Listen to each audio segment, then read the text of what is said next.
জি। হ্যাঁ, প্রথমত খালেদ ভাই পার্সোনালি নেওয়ার তো এখানে সুযোগ নাই। হুম। এখানে এই ধরনের জনগুরুত্বপূর্ণ এইসব সিদ্ধান্ত সরকার সর্বোচ্চ পর্যায় থেকেই আসে, এবং এইখানে পার্সোনালি কোনো ডিসিশন নিয়ে তো আমি মানে নিজে ঝুঁকি নিতে চাইবো না। হুম। তো এই বিষয়ে সিদ্ধান্ত উপদেষ্টা পরিষদ এবং ফর্মালি ইনফর্মালি উপদেষ্টা পরিষদ থেকেই মানে হয়েছে, এবং তখন আইনি জটিলতা ছিল অনেকগুলো, যেটা আপনিও জানেন।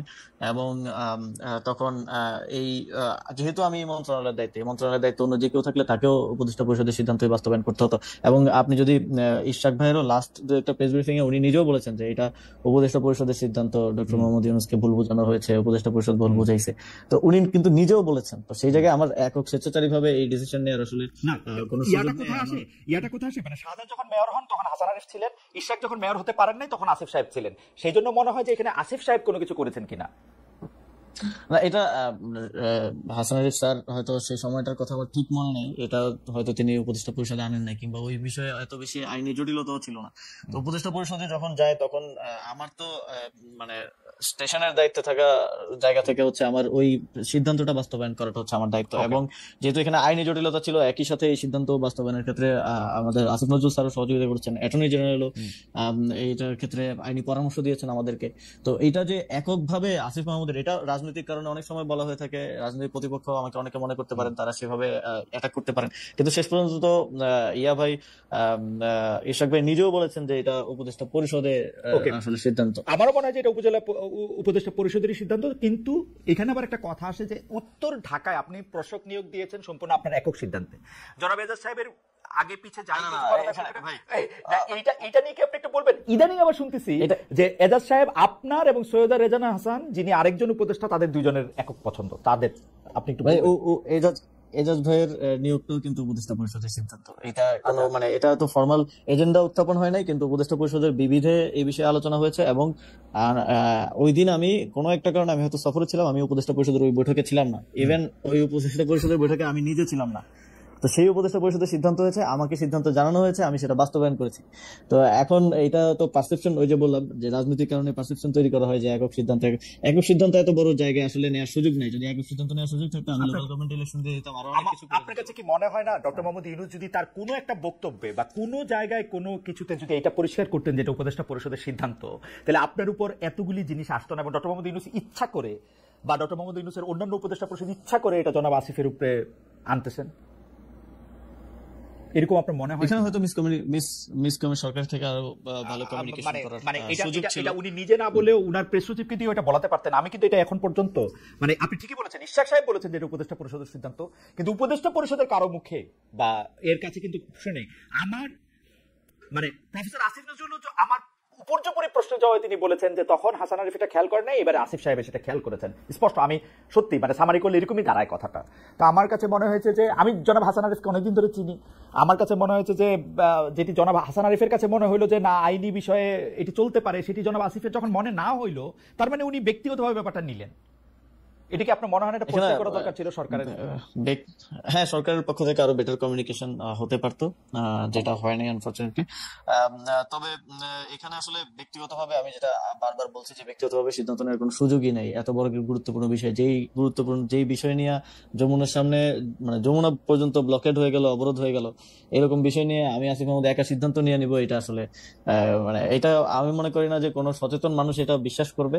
ইভেন যেহেতু মানে ইশরাক ভাইও বলছে এটা খুব ক্লিয়ার যে এটা উপদেষ্টা পরিষদের সিদ্ধান্ত ছিল, এবং এজাজ ভাইয়ের নিয়োগটাও উপদেষ্টা পরিষদের সিদ্ধান্ত ছিল, এবং ওই দিন উপদেষ্টা পরিষদের ওই বৈঠকে পর্যন্ত আমি উপস্থিত ছিলাম না। যেহেতু আমি স্টেশনের দায়িত্বে আছি, সেই জায়গা থেকে আমার হচ্ছে সিদ্ধান্তগুলো বাস্তবায়ন করতে হয়। আমার এখানে একটা রাজনৈতিক অ্যাঙ্গেল দেওয়ার চেষ্টা করা হয়, রাজনৈতিক বিভিন্ন ব্যাপার এখানে আছে। অ্যাবসলিউটলি। এবং বাংলা ভাষায় এই প্রবাদটাকে আমরা বলি যে পরের ঘাড়ে বন্দুক রেখে পাখি শিকার করা। এখানে আমরা আমরা আমরা একটু আপনার কাছে আসি। সেইটা হচ্ছে যে সম্প্রতি মুরাদনগরে মানে ইনসিডেন্টালি আমি জনাব আসিফ সচিব আপনার কাছ থেকে আরেকটু বেশি সময় আমি একটু চেয়ে নিচ্ছি, যে কারণ আমরা একটু আরো কিছু প্রশ্ন আপনার সম্প্রতি মুরাদনগর ইনসিডেন্টালি মুরাদনগর আমারও উপজেলা, মানে আমার পিতামহ সেই উপজেলা থেকে এসছেন, আমার বাবা দাদা যাদেরকে বলে আর কি। তো আমারও কিছু খবর পাওয়ার কিছু নিজস্ব সোর্স আছে, তো সেই জন্য আমি দায়িত্ব নিয়ে বলছি যে এইটা আসলে সরকারের সাপ্লাই করা কোনো সোর্স না। তো সেই জন্য আমি বলতেছি যে এই কথা তো ঠিক যে একই পরিবারের তিনজনের হত্যা, চাঁদাবাজি, সালিশবাণী, যেমন নানা অভিযোগ ইউপি চেয়ারম্যান শিমুল বিল্লালের বিরুদ্ধে আসে। মানে মানে সারা দেশে আওয়ামী লীগের রাজনীতি জড়িত চেয়ারম্যান কেউ পলাতক, কেউ জেলখানায়, অনেককে চেয়ারম্যান থেকে বহিষ্কার করা হয়েছে, কিন্তু শিমুল বিল্লাল কিভাবে টিকে গেলেন? এখন এই কথা এই কারণে আসছে যে সরি শিমুল সাহেবের যে এইটা আসছে এরকম, সেইটার জন্য আপনার বাবা তাকে শেল্টার দিচ্ছেন, এবং আপনার বাবা তাকে শেল্টার দিচ্ছেন যে ক্ষমতা খাটিয়ে, সে ক্ষমতার নাম হচ্ছে আসিফ মোহাম্মদ সজীব ভুঁইয়া। আপনি কি একটু বলবেন যে এই একটা নৃশংস অপরাধ, আমি বাংলা ভিশনের যে কি দেখানো হয়েছে সেখান থেকে আলাদা করে আমি যতটুকু জিনিস সম্পর্কে শিওর হতে পেরেছি শুধু ততটুকু জিনিস আপনাকে বললাম, যে 3 জন, তার হত্যা, চাঁদাবাজি, সালিশ, বাণিজ্য, ইউপি চেয়ারম্যান, সে আওয়ামী লীগ আমলে ছিল, সবটা মিলে যদি আপনি একটু বলতেন যে আপনার বাবা তাকে সেটা দিচ্ছে, এবং আপনি আপনার পলিটিক্যাল গেইনকে সামনে রেখে আপনার বাবা বিএনপির এগেনস্টে আওয়ামী লীগের লোকজনকে দিয়ে একটা পলিটিক্যাল একটা জায়গা তৈরি করতে চাচ্ছেন কিনা? আচ্ছা, প্রথমত হচ্ছে এই যে আমরা এই সরকার দায়িত্ব আসার পরে, তখন হাসানুল স্যার দায়িত্বে ছিলেন স্থানীয় সরকার বিভাগে, তখন পৌরসভা, জেলা পরিষদ, উপজেলা পরিষদ, সিটি কর্পোরেশন, এই সবগুলো হচ্ছে ভেঙে দেওয়া হয়েছিল অধ্যাদেশ জারি করে এবং পরবর্তীতে পরিপত্র জারি করে। কিন্তু ইউনিয়ন পরিষদ ভাঙা হয় নাই। ইউনিয়ন পরিষদ ভাঙা হয় নাই এই বিবেচনায় যে এতগুলো ইউনিয়ন পরিষদে পরিচালনার মতো যথেষ্ট পর্যাপ্ত, মানে প্রশাসক দেওয়ার মতো পর্যাপ্ত অফিসার আমাদের আসলে ফিল্ড পর্যায়ে নাই। সেই কারণে ইউনিয়ন পরিষদ ভাঙা হয় নাই।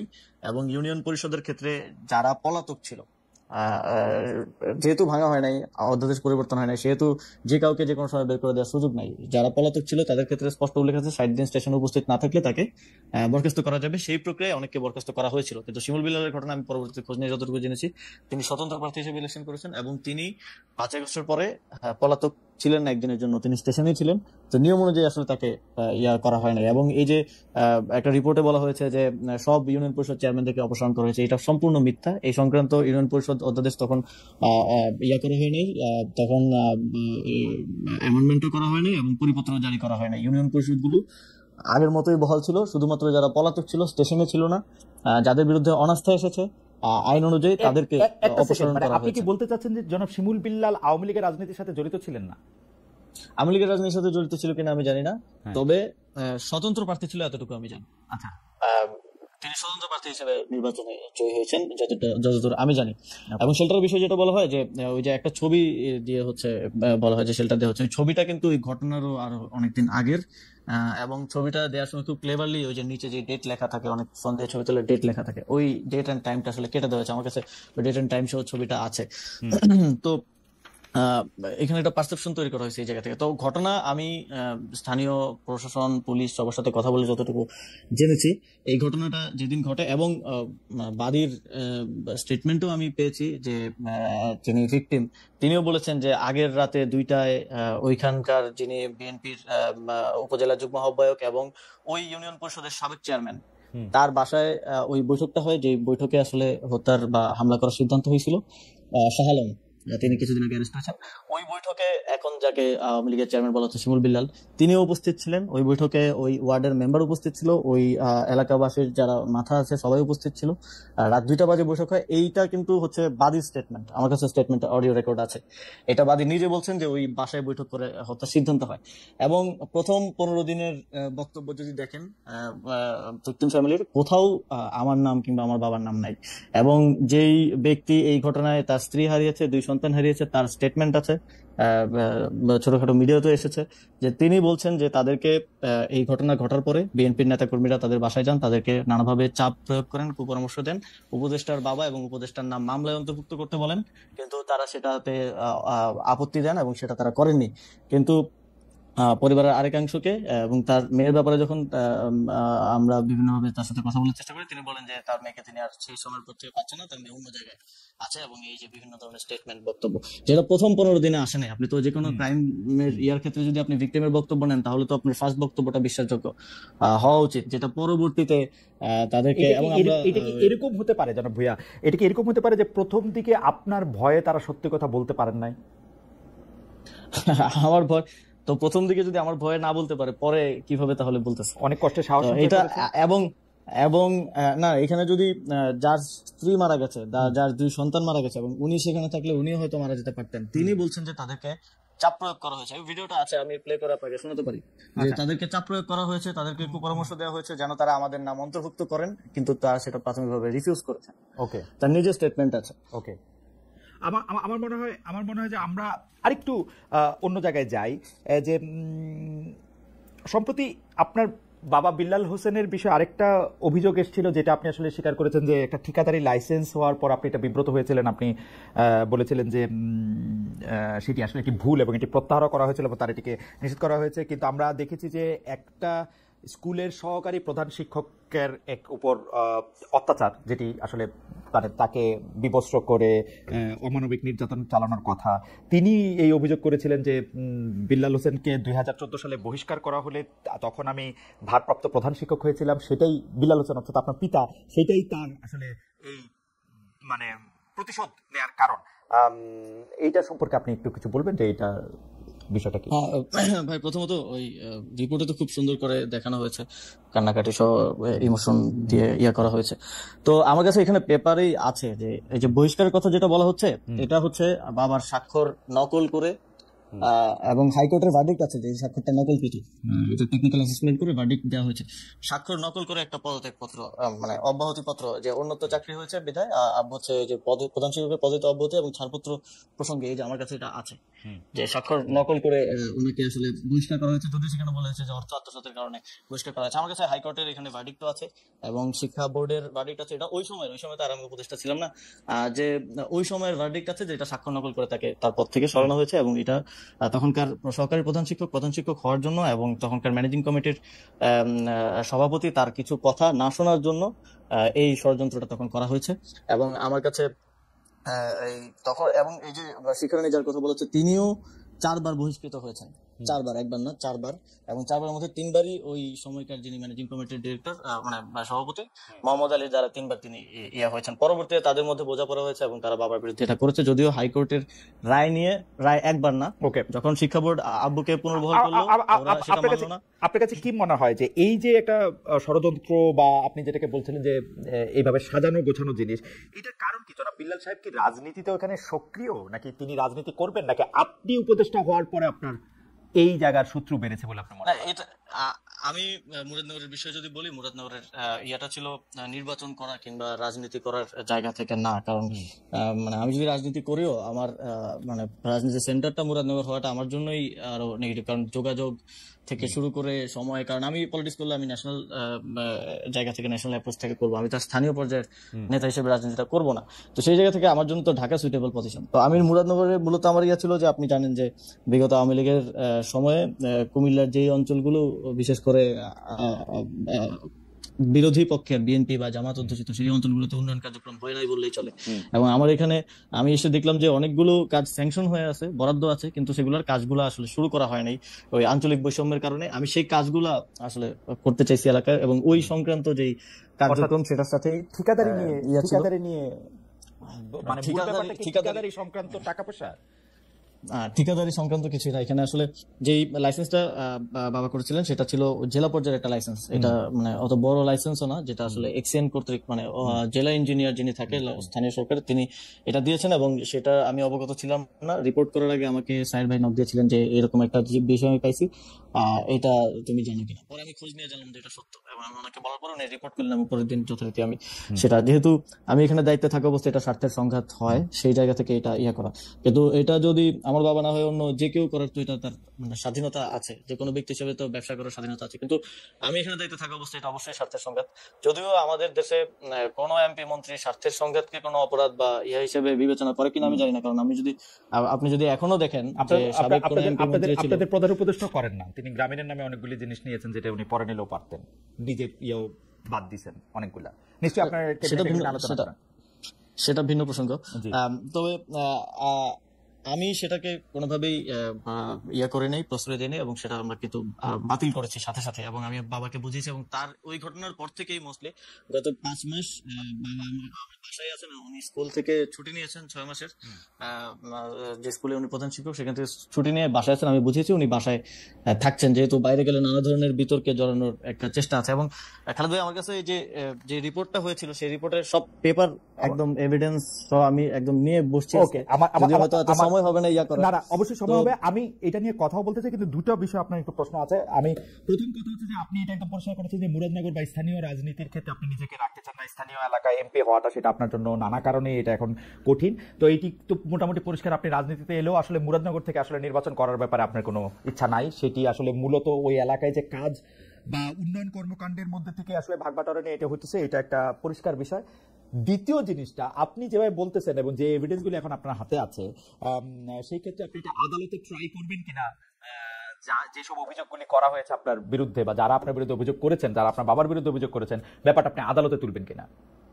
হ্যাঁ, প্রথমত কেউ লিগ্যাল কোনো অভিযোগ তো করেন নাই, এখানে ডিফেমেশন করা হয়েছে এবং এক ধরনের পারসেপশন তৈরি করা হয়েছে, সোশ্যাল জাস্টিস হয়েছে আর কি, এক ধরনের আপনি ডিফেমেশন শুট করবেন কিনা, মানে এর চেয়ে অনেক ছোট কারণে অনেক মানুষ ডিফেমেশন শুট করে। অবশ্যই আমি ডিফেমেশন শুট করব এবং সেই জন্য আমরা সব এভিডেন্স একত্র করেছি এবং যেহেতু একটা রিপোর্ট হয়েছে সেটার একটা রিবাটালও আমরা তৈরি করেছি। আমি যদিও মানে ওপেন আহ্বান জানিয়েছিলাম বাংলাদেশের যে কোনো মিডিয়াকে এটা নিয়ে একটা ফ্যাক্ট বেসড ইয়া করার জন্য, আপনি চাইলে আপনিও করতে পারেন, দুই পক্ষের কথা শুনে, ওখানে তো একপাক্ষিক রিপোর্ট করা হয়েছে, দুই পক্ষের কথা শুনে আমাদের কাছে যে এভিডেন্স আছে এগুলো নিয়ে জনবিশ্বাস একরকম মানে এটাতে কি বলে, একরকম চ্যালেঞ্জই আমি বলবো। তিনিও তরুণ, প্রায় আপনার থেকে একটু বড় অবশ্য, কিন্তু তিনিও তরুণ, তিনিও একরকম চ্যালেঞ্জ জানিয়েছেন। তো আমরা মনে করি যে এইসব বিষয়গুলি নিয়ে যদি কোনো ডিসপিউট হয় সেটা আদালতেই এটার মীমাংসা করা উচিত, এবং সেই ক্ষেত্রে নিশ্চয়ই আপনি উপদেষ্টা, সেই জন্য আপনি কোনো বাড়তি প্রভাব আপনার থাকবে সেটা আমরা মনে করি না। আমরা মনে করি আদালতেই এটির সমাধান হওয়া উচিত যদি এরকম। অবশ্যই আমি উপদেষ্টা হয়ে যাই হয়ে আমার তো মানে বিচার চাওয়ার অধিকার আছে, তো সেই জায়গা থেকে এটা আমরা আইনি ব্যবস্থা নিব এবং সেই জন্য প্রয়োজনীয় সকল ডকুমেন্টস সহ সবকিছু আমরা প্রস্তুত করছি। আপনার সাবেক এপিএস জনাব মোয়াজ্জেমের বিরুদ্ধে দুর্নীতি তদন্ত করছে দুদক, তার বিরুদ্ধে ১৭ কোটি টাকার দুর্নীতির অভিযোগ রয়েছে, তিনি দুর্নীতিতে জড়িয়ে পড়েছেন। আমাদের প্রশ্ন, এটি আপনি কখন জানতে পেরেছিলেন এবং দুর্নীতিতে জড়িয়ে তিনি আপনার নাম এবং প্রভাব খাটিয়েছেন কিনা? কারণ তার পক্ষে তো আর কোনো এক্সিকিউটিভ সিদ্ধান্ত নেওয়া সম্ভব না, সিদ্ধান্ত আপনার পক্ষে নেওয়া সম্ভব। আপনিও এটার সঙ্গে আসলে জড়িয়েছেন কিনা, যদি আপনি ফেয়ার ট্রায়াল চান, আপনারও আসলে দুদকে হাজিরা দেওয়া উচিত কিনা, পুরোটা নিয়ে যদি একটু বলেন। এটা তো খালেদ ভাই, এটা তো মানে বিভিন্ন রিপোর্টে আসলে পারসেপশন তৈরি করা হয়েছে। এখন যদি আমি প্রথম দিক থেকে বলি যে মোয়াজ্জেম নিজে অব্যাহতি দিয়েছে, তো অব্যাহতি দেওয়ার পরে এটা সংবাদ মাধ্যমে প্রচার করা হলো যে এটা ইয়ে করা হয়েছে, এটা মানে তাকে বহিষ্কার করা হয়েছে, মানে অপসারণ করা হয়েছে। অব্যাহতি আর অপসারণের মধ্যে তো পার্থক্য আছে, তো এটাকে প্রচারটা করা হয়েছে প্রাথমিকভাবে ভিন্নভাবে, এবং পরবর্তী আমি যেটা বললাম যে এই যে গোয়েন্দা সংস্থা চোথায় নিউজ করে ৩১১ কোটির একটা নাম্বার উইদাউট এনি রেফারেন্স উঠাই দেয়া। এখন আমি টকশোতেও একজন নেতাকে বলতে শুনলাম যে ২০০ কোটি তার অ্যাকাউন্টে পাওয়া গেছে নাকি, এটা কোনো ব্যবস্থা সরকার নিচ্ছে না। কিন্তু আপনি যদি দেখেন সে সময় ইয়া করেন যে আমি কিন্তু যখন অভিযোগটা আসে তখন আমি নিজে দুদকের চেয়ারম্যানকে অনুরোধ করছি এই বিষয়ে ইয়া করার জন্য, তদন্ত করার জন্য, এবং দুদকে সেটা তদন্ত চলমান আছে।